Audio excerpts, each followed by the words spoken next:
All right, good afternoon, Cherryville. My name's Jesse. I'm a pastor from Catawba County, and I'm out here today because I want to draw attention to some corruption in your town. Some of you may have seen it on Saturday night. You gonna arrest me? I'm a suspicious person, right?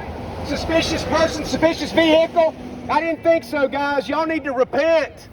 You need to repent. You see, out here on Delview Road on Saturday night, there were some peaceful Christians walking across America. I was walking with the cross, and I was praying for this country. This country needs Jesus. And I had my daughter and my son-in-law sitting in this vehicle here, just peacefully sitting on the side of the road from a distance, making sure I was safe and available in case something happens. And 7 law enforcement officers and 6 vehicles and 7 officers showed up and immediately began to violate foundational Fourth Amendment rights in this country that we have. Show me your papers, they said. One of your officers right here, Jason Parton mocked me as a Christian. And I told him that the Bible does not teach absolute obedience to the state. The Bible doesn't teach absolute obedience to the state. In fact, the Bible teaches that government is ordained by God to punish evil and reward good. And sadly, in many of these small communities, even in rural red counties and conservative counties, you've got departments like this that do the opposite of what they're ordained to do.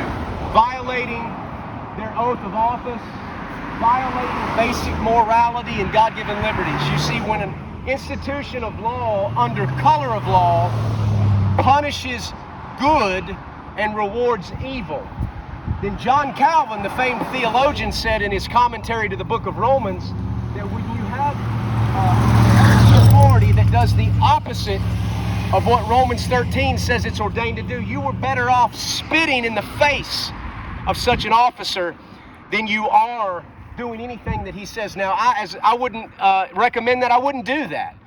We practice being polite and Christ-like in the way we communicate, but we're also not doormats, and we're going to take a stand because government that fails in its role to punish evil and reward good results in chaos, results in a town like this where there's rampant drug activity, where it's dangerous for a woman to get out of her car here in Walmart because of the drug activity, where it's dangerous to walk down Brown Street. And yet, these guys will send a whole fleet of officers out because they got an anonymous call about a suspicious vehicle, just peaceful Christians. It was obvious what they were doing, and then arrest 2 of them because they didn't bow down and do what they were unlawfully asked to do. So, you know, I just think that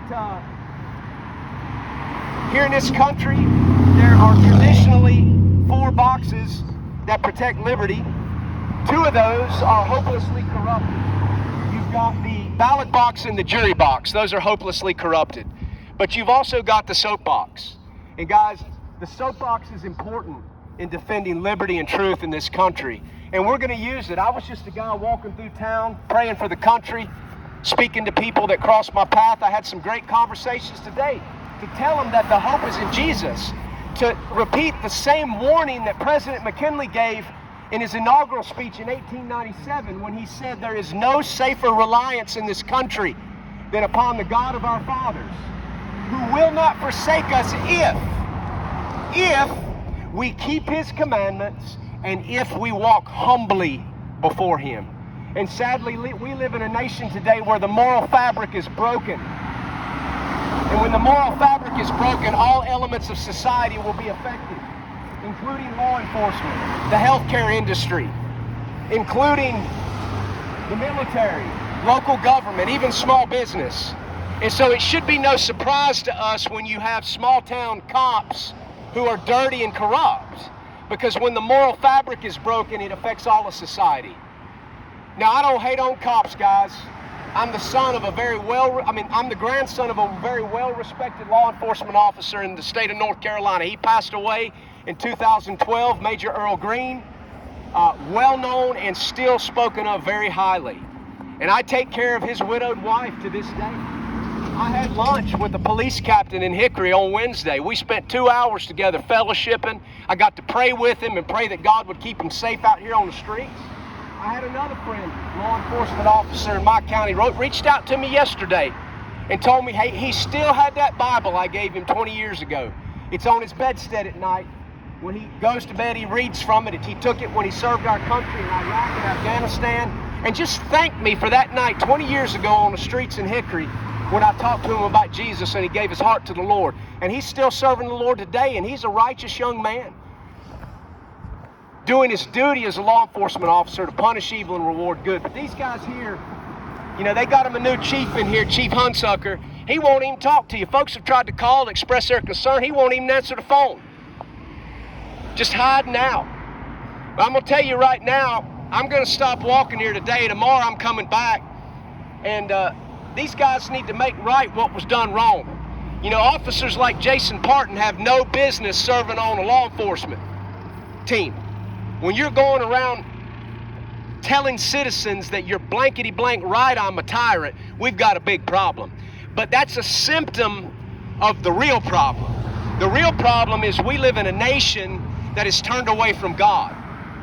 Teddy Roosevelt said no glory and no prosperity can save a nation that's rotten at heart. And we're rotten at heart, and that's why a new administration, a new Trump administration, is not going to change anything if we don't humble ourselves as a people and turn back to God. All we'll do is usher in a red tyranny, and you'll find it'll be worse than a blue tyranny. And we got an example of that here in Gaston County on Saturday night, what red tyranny looks like. And it tramples civil rights under color of law in a way that a blue tyranny does not.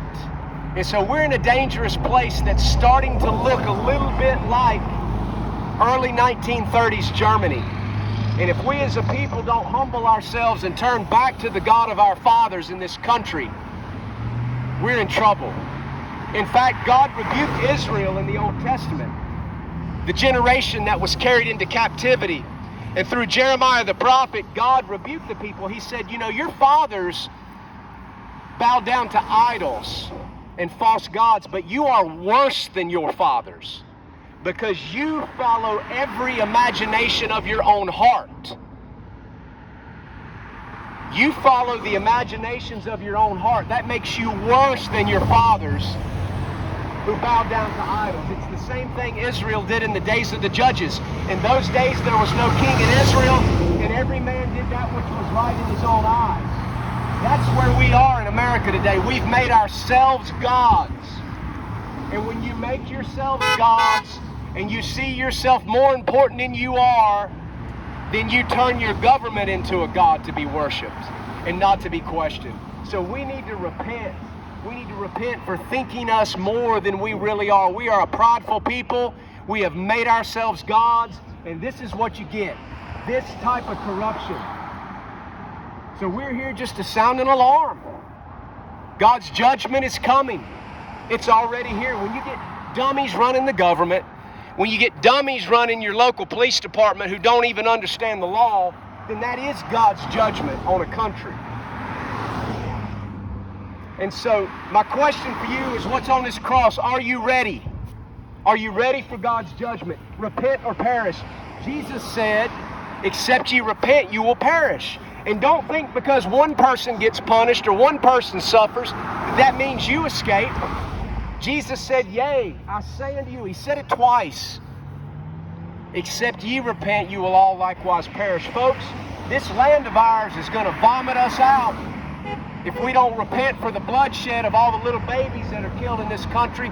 There are Christians in prison today in America for praying a prayer in a hallway outside an abortion mill, punished and prosecuted by the Biden administration.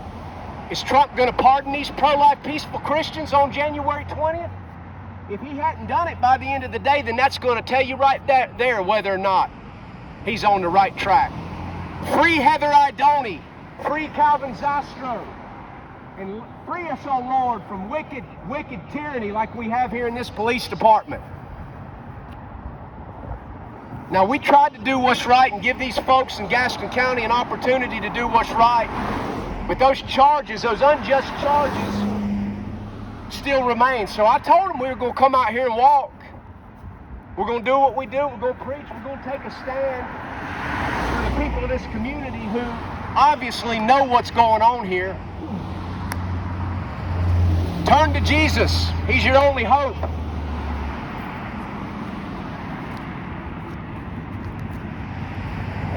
Turn to Jesus.